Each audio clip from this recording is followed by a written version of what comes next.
तो इस वीडियो में हम लोग पढ़ेंगे ट्रांसमिशन मीडिया के बारे में। ट्रांसमिशन मीडिया मतलब क्या कि अगर दो यूजर्स एक दूसरे के साथ डेटा ट्रांसफर कर रहे हैं तो जिस मीडियम से वो लोग डेटा ट्रांसफर कर रहे हैं तो उस मीडियम को हम लोग कहते हैं ट्रांसमिशन मीडिया। मतलब क्या कि अगर एक बस है वो अगर बस स्टॉप ए से लेके बस स्टॉप बी तक अगर ट्रैवल कर रही है तो जिस रोड से वो ट्रैवल करेगी उस रोड को हम कहेंगे मीडियम, मतलब कि ट्रांसमिशन मीडिया। तो दो टाइप के ट्रांसमिशन मीडिया रहते हैं, एक होता है गाइडेड मीडिया और दूसरा होता है अनगाइडेड मीडिया। गाइडेड मीडिया मतलब क्या कि वायर्ड कनेक्शंस और अनगाइडेड मीडिया मतलब कि वायरलेस कनेक्शन। तो चलिए पढ़ते हैं गाइडेड मीडिया को। गाइडेड मीडिया मतलब क्या कि वो एक फिजिकल केबल्स का इस्तेमाल करती है डेटा ट्रांसफर करने के लिए। अगर आपके स्कूल कॉलेजेस में अगर लैब्स हो गए तो लैब्स के अंदर लैन कनेक्शन होता है। तो जैसे हमने पिछले वीडियो में पढ़ा था कि लैन नेटवर्क के अंदर जो डिवाइसेस होते हैं वो फिजिकल वायर्स के साथ एक दूसरे के साथ कनेक्ट होकर लैन नेटवर्क फॉर्म करते हैं। तो जिस वायर से वो कनेक्ट होते हैं तो वो तीन टाइप के वायर्स होते हैं। एक होता है twisted pair cable, coaxial cable और फाइबर ऑप्टिक केबल, जिसमें से लैन नेटवर्क्स के लिए हम ट्विस्टेड पेयर केबल्स का इस्तेमाल करते हैं। तो ट्विस्टेड पेयर केबल्स मतलब क्या, तो इनके अंदर के जितने वायर्स हो तो वो एक दूसरे के साथ ट्विस्टेड रहते हैं। मतलब कि अगर आपने लैन केबल कभी देखे होंगे तो उसके अंदर के जो वायर होते हैं वो ट्विस्टेड रहते हैं और ये जो इनर कंडक्टर है ये डेटा ट्रांसफर करता है, एक्चुअल डेटा ट्रांसफर। उसके बाद दो टाइप के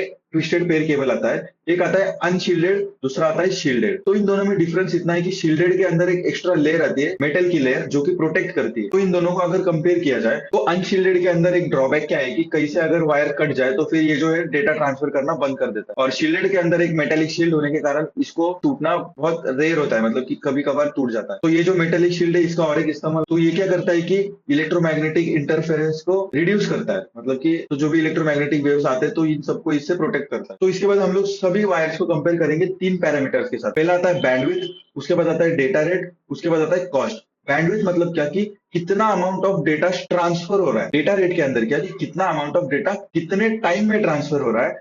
और कॉस्ट मतलब कि कौन से वायर ज्यादा एक्सपेंसिव है और कौन से वायर कम एक्सपेंसिव है। तो नेक्स्ट वीडियो के बारे में हम लोग बात करेंगे कोएक्सियल केबल। कोएक्सियल केबल मतलब क्या कि अगर आप लोगों ने डिश टीवी के अंदर की, मतलब कि जो सेटअप बॉक्स होता है उसके अंदर की अगर केबल देखी होगी, उसके जो हम उसको कनेक्ट करते हैं सिग्नल के लिए, तो वो केबल के अंदर एक सिंगल रॉड रॉड टाइप एक कोर होता है, मतलब कि जो डेटा ट्रांसफर करता है। तो सारा डेटा जो है वो सिंगल कोर के साथ डेटा ट्रांसफर होता है। तो इसकी डेफिनेशन इसे कि outer conductor and inner conductor shares common axis, that's why it is called as coaxial cable. मतलब कि जो आउटर कंडक्टर है और जो इनर कंडक्टर है वो कॉमन एक्सेस शेयर करते हैं, जो कि है ये कोर। उसका मतलब कि एक सिंगल इससे डेटा ट्रांसफर हो रहा है। इसका बैंडविड्थ जो है वो हाई है क्योंकि इसे ज्यादा डेटा ट्रांसफर करना पड़ता है। उसके बाद इसका डेटा रेट भी हाई है क्योंकि हम कभी बफर के साथ टीवी नहीं देखते, टीवी हमेशा चलता है तो उसके अंदर कोई बफर नहीं होता है। तो ये it is a good sign of data rate, मतलब कि डेटा रेट जो है ये बहुत हाई है। उसके बाद ये टीवी केबल्स के अंदर यूज होता है। तो नेक्स्ट केबल के बारे में हम लोग बात करते हैं, fibre optic cable. Fibre optic cable मतलब क्या कि ये केबल सबसे अलग है, मतलब कि इस केबल के अंदर हम लाइट के द्वारा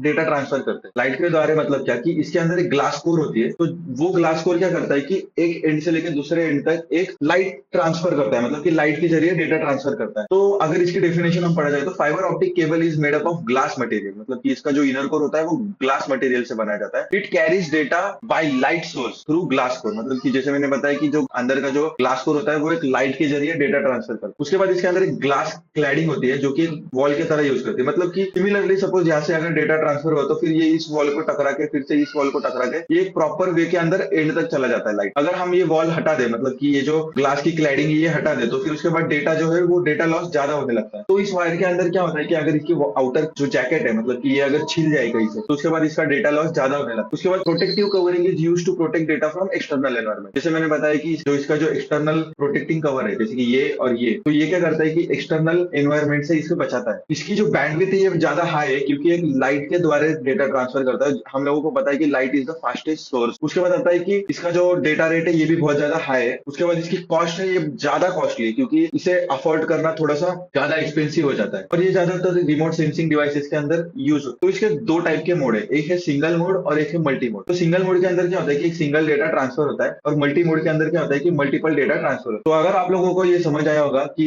गाइडेड मीडिया क्या है तो मेरे चैनल को सब्सक्राइब करना और मुझे फॉलो जरूर करना इंस्टाग्राम। और अगले वीडियो हम लोग लाएंगे अनगाइडेड मीडिया के बारे में।